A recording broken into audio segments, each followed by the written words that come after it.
Hi, welcome to the first episode of Hey, you said that was going to be easy. What we're going to be doing is, since I started my webpage for Chef Paul's Cooks, Tips, and Tricks, I've seen a lot of people posting pictures of food and recipes and things like that, which I'm really excited about. I think that's wonderful. What we're going to do is periodically, we're going to pick a recipe, we're going to make it, and we're going to see what we think. So, I think it's only fair that the first recipe we do is mine. This is something I used to do. I still do it, to be honest with you. It was a weeknight thing. When I was working in the restaurants. At that time, we had my wife, myself, her son Bill, we had our 2 grandkids. So we had a house full. And I'd go out and work from 6 in the morning till 4 or 5 in the afternoon, come home, and it was my turn to cook. I had to put something together. I was famous for making stuff. My granddaughter Erin would come up, "Grandpa, what's for dinner?" I'd say, "Stuff." "Well, what's that?" I said, "It's stuff." "Well, what's in it?" I said, "Oh, all kinds of stuff." So we go on and on like that. So I'm gonna make my stuff. Yes, I know the premise is of my channel is fresh, non-processed food.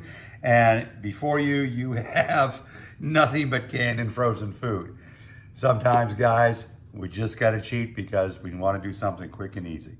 So I've got some tomatoes, I've got some beans, I've got some frozen peppers and onions, I have my sausage, and I'm gonna be using some paprika. I ran out of smoked paprika, that's what I really like to use.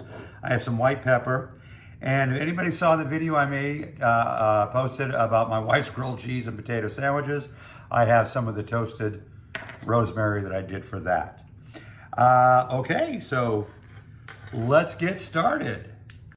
All right, let's get started. First thing we want to do, holding the old knife. There's my 90, my 45, there's my 20. Still having that zing after it. I love that sound. That means my blade should be pretty true, pretty sharp, as long as I don't hit it on the cutting board like that, because that sort of defeats the purpose. So now I'm going to pick up and do it this way, because I know what I'm doing, basically. Theoretically, anyways.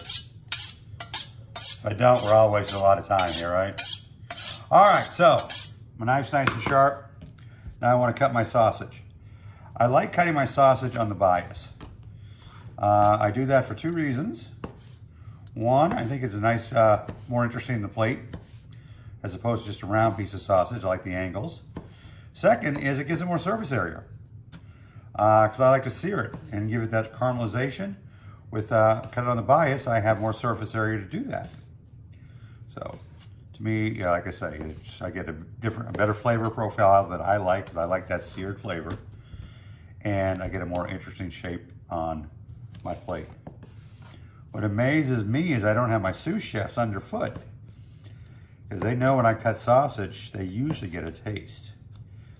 I give them those little ends. Well, there's 2 ends. I cut one in half and share it with them, and I eat the other end. I'm not gonna lie to you. So, but here we have the sausage just about all cut. There we go. And I've got my pan heating up, and I'll be with y'all in just a moment. Okay, I have my pan on. I've got a medium-high heat. I want to try to get it fairly warm. I'm going to be putting in some bacon grease just to get the sausage started. The sausage is going to release a lot of its own fat. It's okay just to get it started a little bit, especially if it's bacon. Everybody loves bacon. Should be its own food group. So we're just going to let this bacon fat get hot. And we're going to put in our sausage.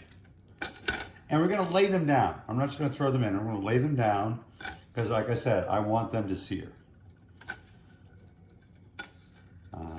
And that's actually the longest part of this, is cooking off all the sauce. Well, that and getting the tomatoes to drain. If you wanted to, you could drain the tomatoes before you put them in. Or if you wanted to, you could serve it looser than I do and just leave the juice in there. That's entirely up to you. That's the beauty of stuff. You get to decide what it finally looks like.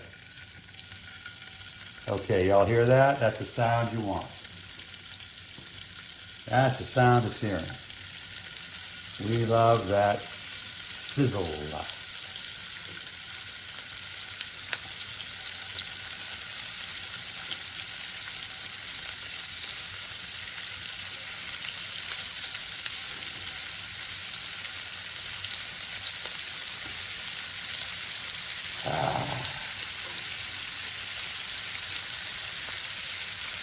Love the smell of bacon in the morning. Heck, I love the smell of bacon in the afternoon, the evening, late at night, in my dreams. I can't think of a time I don't like the smell of bacon. It would be a mystery to me. Yeah, I know I'm packing it in there, but I only have a few pieces left. That's the thing I hate. Pan's not quite big enough. You know, I've got 3.5 pieces off the side of the pan that I'm trying to fit in there. But I do want to make sure that they have flat contact with the surface of the pan. So we can get that caramelization. Scientifically, this is actually known as the Maillard reaction. What's happening is on the surface, the proteins are caramelizing. This happens at 325 to 375, and that's what sears our food. It's the same thing with any product you put on there, whether it's a burger or pork chop, steak.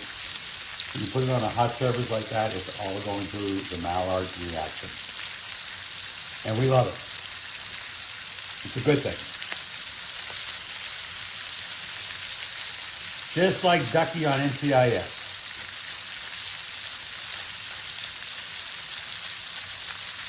Can we start calling it the Ducky reaction? Yeah, probably not. That might get confusing. So I'm going to let these go for a couple of minutes, and then I'm going to turn them over, and we'll do the other side. Okay, so I've turned over my sausage. I've got them cooked as much as I'm doing the other side. And I'm sure by now somebody in the comments has written that it's the Maillard reaction, not the Maillard. I understand that. But I can't get the Ducky reaction on Maillard while I can out of Maillard, so it's more fun. I mean, what the heck? What's the fun in that, huh? I don't know. So I've got my sausage out. And now what I'm going to do is put in my frozen onions and peppers. Normally I would use fresh in this dish. I would cut my own onions and all that, but I realized it took me more takes to do my onion lesson than I thought, and now I'm out of onions. So, improvise when you have to.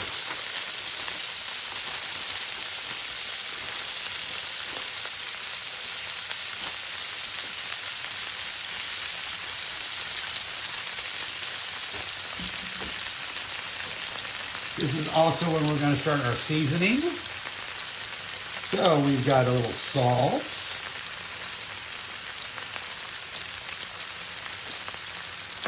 Put in a little white pepper.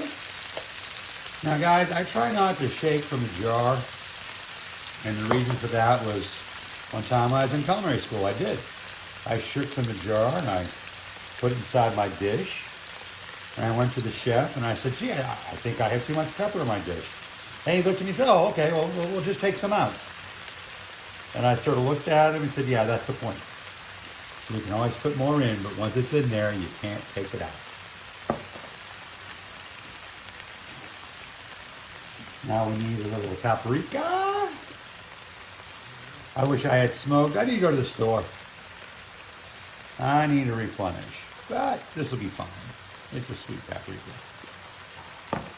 And now we're going to put in a dollop of garlic. Yes, I'm going to use the minced garlic just because since I'm expediting everything already, why not? And that's one nice thing about this dish is now nothing else comes out of the pan. I have to clean a cutting board, a bowl, and a pan. That's it. That's one of the beauties of stuff. We're going to cook this till this cooks down, and then we'll add our tomatoes and let that cook down. So you can see it's starting to cook down. And by cook down, I mean the liquid's starting to evaporate. And that's what we want. As the liquid evaporates, we get more caramelization on the vegetables. And what does that mean, caramelizing vegetables? Well, everything has sugar in it, believe it or not. And when you're caramelizing vegetables, you're actually browning those sugars and bringing out the sweetness that's in them. And that's why we love to do it. So, it's about cooked down. to where I want this to be. And now, I'm going to let that go for just one more second. Watch that simmer. And we're going to take our tomatoes. And again, how much liquid you want in this dish is entirely up to you. But I'm going to put in a can of tomatoes.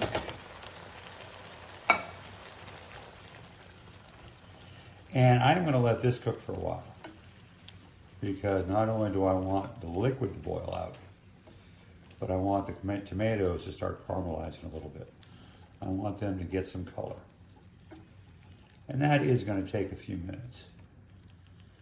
So, then we're going to put in our beans, adjust our flavors, and then add our brown sugar and such.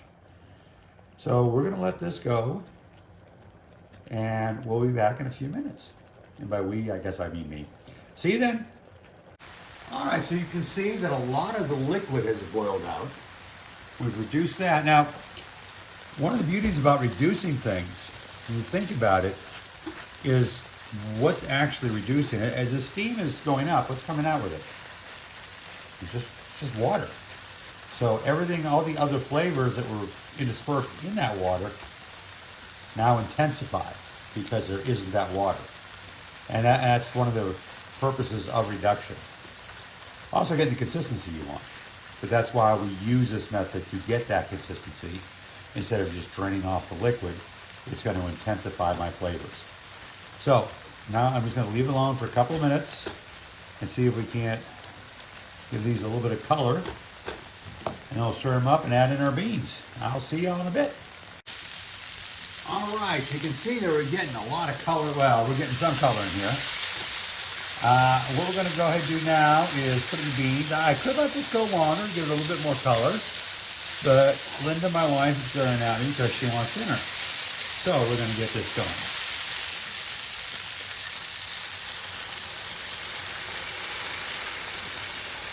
And now there is liquid in the beans, and that's okay. I mean, it's not like we want a dry dish. But what we're going to do is take some of that liquid and we're going to squish it around and see if we can't clean up our pan with it. This is what's known as deglazing. You take what available liquid you have and you use it to clean up all the brown bits on your pan. Because what are those brown bits? That is baked on or cooked on flavor. And by golly, that's what we want, right? The whole purpose of this is to build flavors.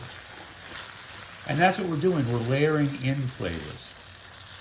And actually, this meal follows those steps when you think about it. First thing we did is we put in a little fat and we seared off our proteins. When we removed our proteins, we used the residual fat. We assessed it, which I did. I didn't talk about it, but I assessed it. We added our aromatics. We put in the peppers and the onions. Sauteed those down with some garlic. Put in our tomatoes, got them all deep in color. And now, we're going to put in a little brown sugar, give it some sweetness. And then we're going to put our sausage back in, and our stuff will be done. Let's get the brown sugar.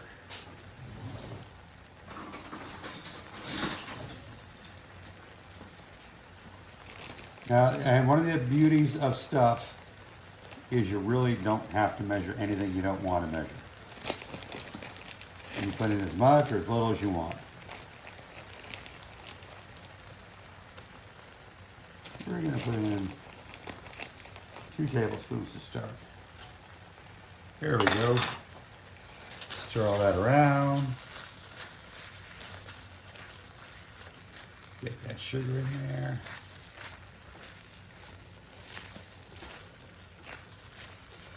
Sometimes with this, I might add some mustard to it, just to change up the flavors a little bit.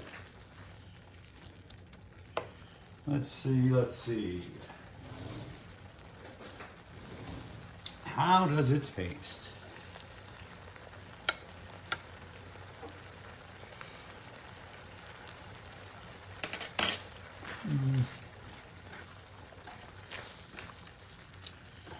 I think we need some more sugar. I don't think it's very sweet stuff yet.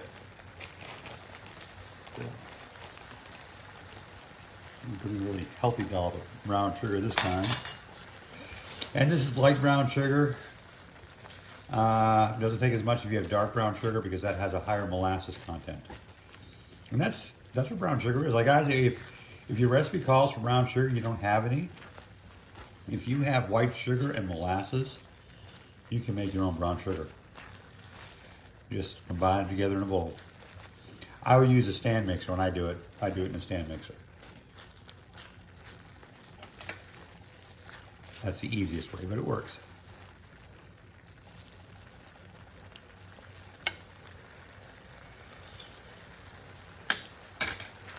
Okay, that's pretty good.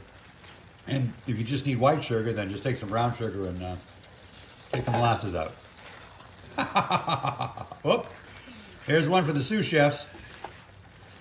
Let's see if one of them figures it out.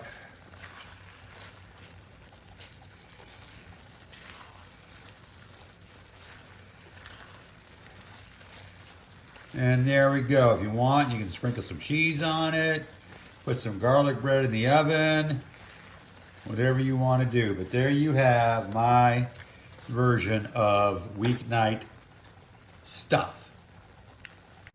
All right, honey. So for the first episode of, hey, you said it was going to be easy. And I present you with the stuff. Of course, you had that for many years, but how did I do? It's hot. So it's pretty good stuff?